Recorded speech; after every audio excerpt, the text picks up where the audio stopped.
So, working on this project, has been interesting because it's evolved a bit over time. We started out as a bit more humorous than anything when we were talking about some of the social issues, but we've gotten a lot more serious as we've gotten on. Have you all noticed that change? Yeah, for sure. Yeah, and what do you think that happened? Current events, the things happening in the world today, kind of made it hard to not have an opinion or a thought or a desire to be a part of that conversation. It's a lot to process. Yeah, and in terms of the comedic portion of it, I guess it wasn't a fear of being offensive, but it was more so that we really just wanted to be more serious in our conversations about it. Yeah. There's still bits of humor here and there. It's just not as pervasive as it was. And we're talking about more than just COVID, whereas in the beginning, it was kind of just COVID. And at that point, you had to make light of it or you were going to go nuts. Right. True, yeah. True. When we started, that was really at the peak of the COVID season, and we were talking about violating COVID protocols and going on cruises and all sorts of things like that were a little nutty. Yeah. But that actually kind of came out of my frustration. I want to say it was maybe April of last year. Or I can't remember exactly what month, but they were looking at opening up Georgia, and the places they were going to be opening up were going to be like hairdressers and barbers and nail salons, which made me absolutely nuts because I kind of felt like that's opening up those places is only going to make the situation worse in terms of COVID for the Black community, because those are places that we tend to go to because they're things that we have to do. And so it's I kind of thought of it in terms of a comedic way, but I was very, very frustrated by that situation. Well, actually, a friend of mine in Atlanta called me then, and she's like, "They're going to open tattoo parlors. That's not an essential service. Right. Why are they opening that up?" Right. It felt like it was targeted. It probably was not, but it just felt that way. Given that the Black community was being hit pretty hard. COVID, and so it kind of came. It was funny. We made light of it, in terms, but trying to drive home the point of how silly it is to not want to wear a mask, to not recognize the danger in getting COVID, and that's kind of where it came from me in terms of that mama being silly with the, not wanting to wear the mask, wanting to make the mask and all that sort of stuff, Right, and I think when some things really started to get more play in the news, certain issues just got us motivated. I think with Reggie, I think maybe one of the things that sort of inspired you a bit were the issues around the George Floyd situation and the other similar situations like that. Right, because at the COVID's going on, then you hear about all of these protests, and to the point I'm hearing protests outside my window, like well, not protests specifically, but like the marching and the chanting and all of that, and it was just it was just all at once. Everything's coming at you at once. The people not taking COVID seriously, the bad police that were and are brutally attacking minorities, I think in this setting, to be able to process all of that and take all of that in, and that, because I'm not exactly sure what I'm trying to say, but yeah, I do. It almost felt in some ways like when we would talk about things whether we were recording or just having conversations before we record. It was sort of a way of expressing your thoughts and frustrations and being heard, you know, whereas if I weren't doing it here, I'm not sure where I would have been doing it, you know. So Right. it is really nice to have the space to be able to voice, and, you know, again, and having conversations like this with like-minded people. Like, it might not be as pleasant if we all weren't thinking the same way, but yeah, I know what you're saying. That it was a nice. It's nice to be able to voice that, Yeah. frustrations around those things. Yeah. In a situation where I couldn't easily voice stuff like that, you know, Right. not wanting to risk getting sick or bringing COVID into the household, you know, can't go out at March and, you know, not exactly sure how else to speak my mind other, you know, than having a sort of format like this where, you know, we're doing comedy, but we're also taking very serious topics and giving them a voice and a stage to exist and on. Yeah. I think more conversations need to happen among more people throughout. So this kind of opens that door for more conversations. And I see Ian nodding. So what do you have to add to that? I was actually just about to say that because I remember in one of the skits that me and Reggie did, his closing was, "I'm glad that we can talk about this because there's not a lot of people that I can do this with," and that's kind of our motivation, isn't it? Is to start a conversation, and it's not easy to, and that's the point, is to kind of push the uncomfortableness of the conversations and the problems of today, because it has to be talked about. You can't just ignore it like it's happening in the background, like you're in a film set and this is just a green screen that you can erase. You know, it's real. So yeah, I feel like it's very important, and to really just have the conversation, like Sheri said. Well, you all have sometimes been playing roles, and in a way, and some other times you've been yourselves, and so a lot of what you bring to the project are the personal feelings that you put into the roles that you portray sometimes. I mean, do you find it difficult at times to balance between what you're portraying in the skit and versus what you feel? I think that's a Sheri one, right? Yeah, I think Sheri, yeah, that is certainly one that you've struggled with from time to time, right? Yeah, sometimes, because I'm not doing enough where I'm playing an actual character that distinguishes the person that I'm playing from the real me, like putting on a hat or wearing a whole costume. And in the past, I've been on a stage, so it's really obvious that I'm playing somebody else. And so when I have done it, sometimes it's, can I take that person and heighten it a little bit more? And sometimes I don't, because then I forget. So I think it's easier when you're in a costume and you're playing somebody with a different name, and because then you can actually separate yourself and create a whole new character and get into that character. So it's been interesting. Right. This is definitely something I've never done before, not even close or similar to anything I have ever done before. So I think even like for me, because I'm sort of always the mama character with the wig and being very, very big. I think sometimes for me the challenge is drawing that line between mama and me.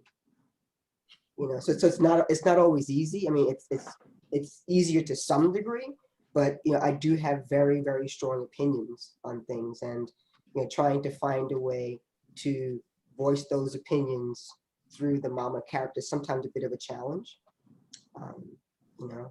It might be easy if I were just me, just spitting stuff out.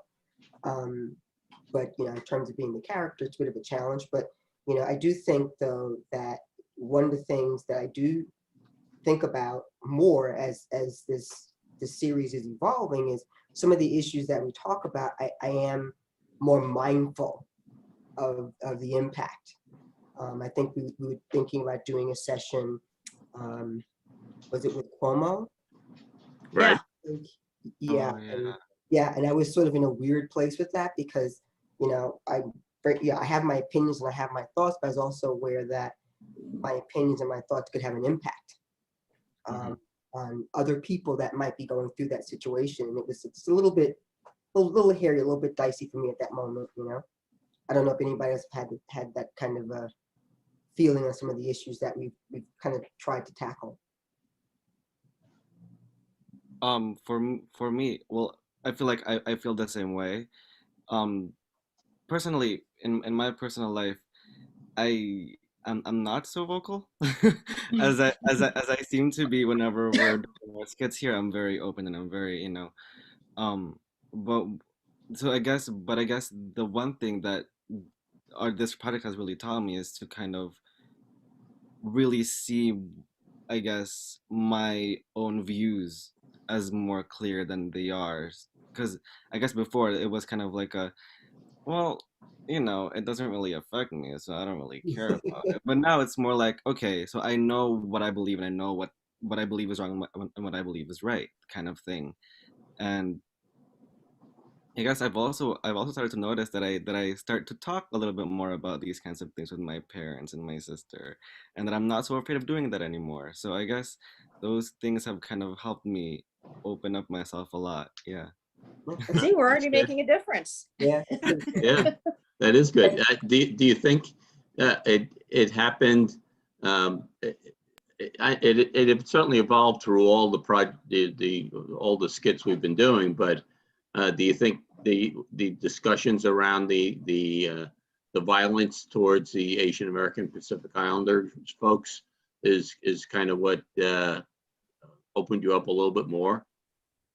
It was actually it was a bit before that. It was when we were discussing the events around the George Floyd incident, or not incident, the shooting of George Floyd. It started around that time, but it definitely opened up more when it came to the AAPI community, because then I really had this feeling of like, okay, if I won't look, it's like it never happened. Okay, if I won't look, I'm safe mentally. I'm safe, I'm okay. My parents are gonna be okay.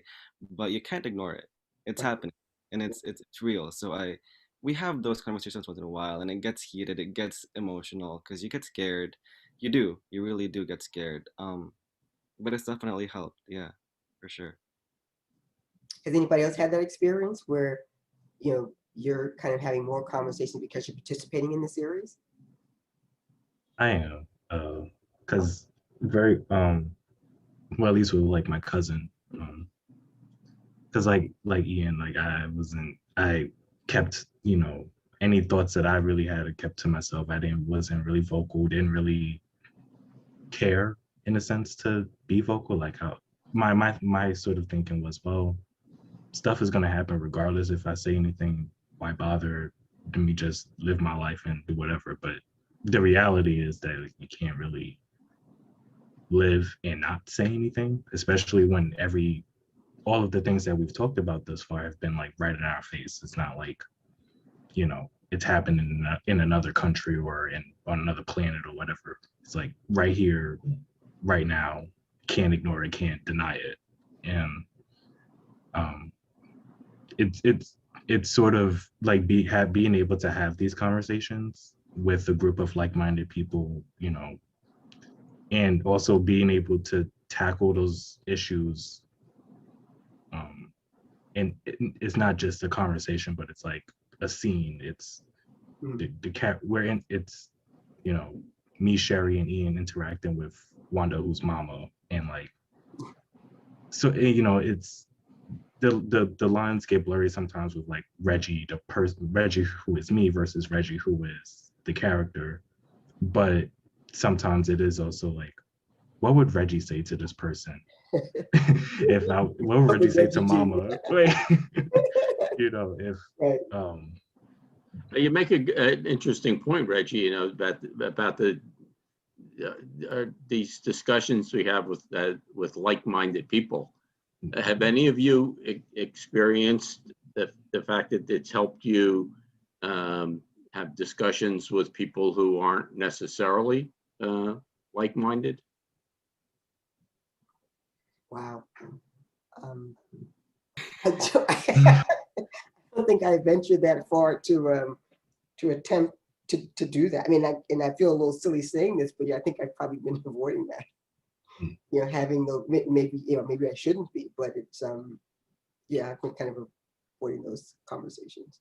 But I find comfort with like-minded people. I feel like I need the fuzziness of We all do, sure. Too. But I would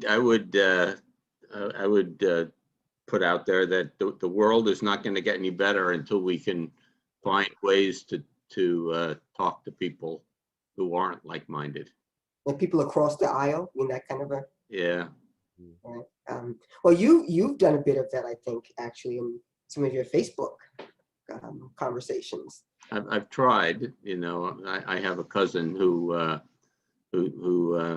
basically thinks the polar opposite of what I do, and we've gone back and forth quite a bit in Facebook, more than any place else.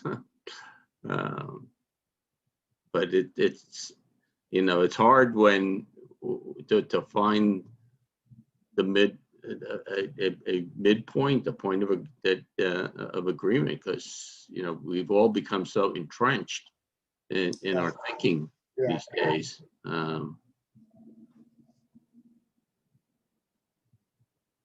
Yeah, I've tried to discuss it with other people and who are on the other side, so to speak. They just ignored me. So, Oh, that would have been fun. yeah, and then one of them did argue. I think it was about the vaccines. One of them was arguing and attacking, and then so I said, "This is stressing me out. I'm out at this point." That was one of our scenes, right? You just kind of like It was. put up the camera. She just started attacking me, and I was like, "Okay, I have enough stress in my life with other things. I don't need to argue with people who are friends over stuff and people telling me I'm ridiculous." And one of our scenes, the main reason I had said we're out is because Sal had said to wrap it up, and it was going on for like another minute. So I was just trying to end the scene and for the sake of time.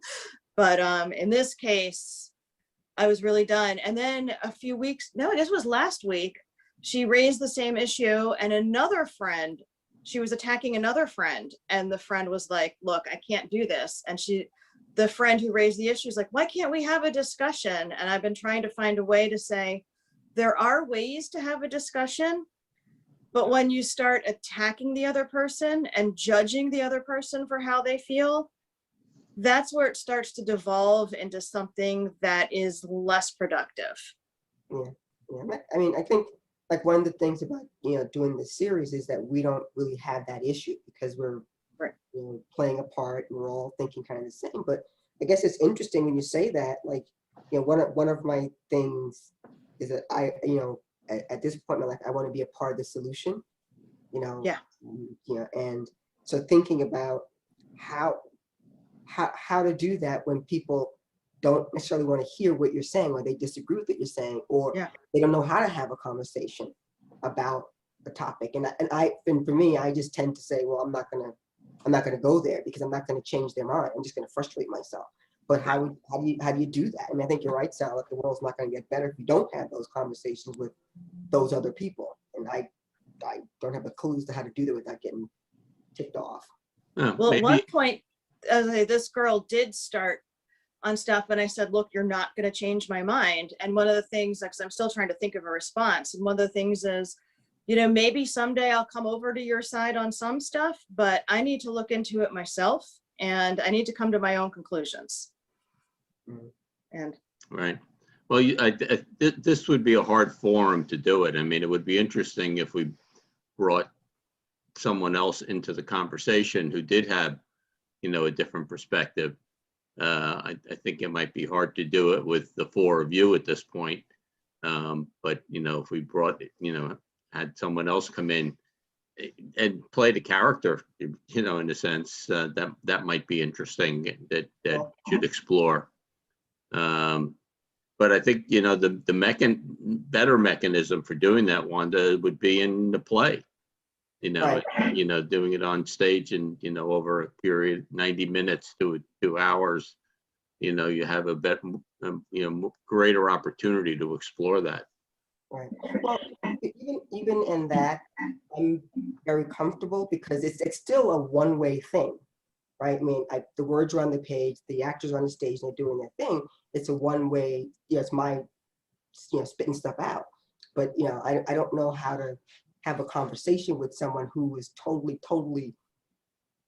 different in terms of their perspective. That would be, I don't know. I think Sometimes you can't because they have to be willing to let you in as well. And the people I've encountered thus far have not been. Yeah. It was interesting. We had one, I forget what skit it was. And I think the way that Reggie ended it was really very cool, in that it was something like, we have to be able to have these kinds of conversations, and just in this conversation, realizing that also means that I have to be willing to hear the other side of the conversation. Right. And I don't think up until now I probably was ready to do that. So.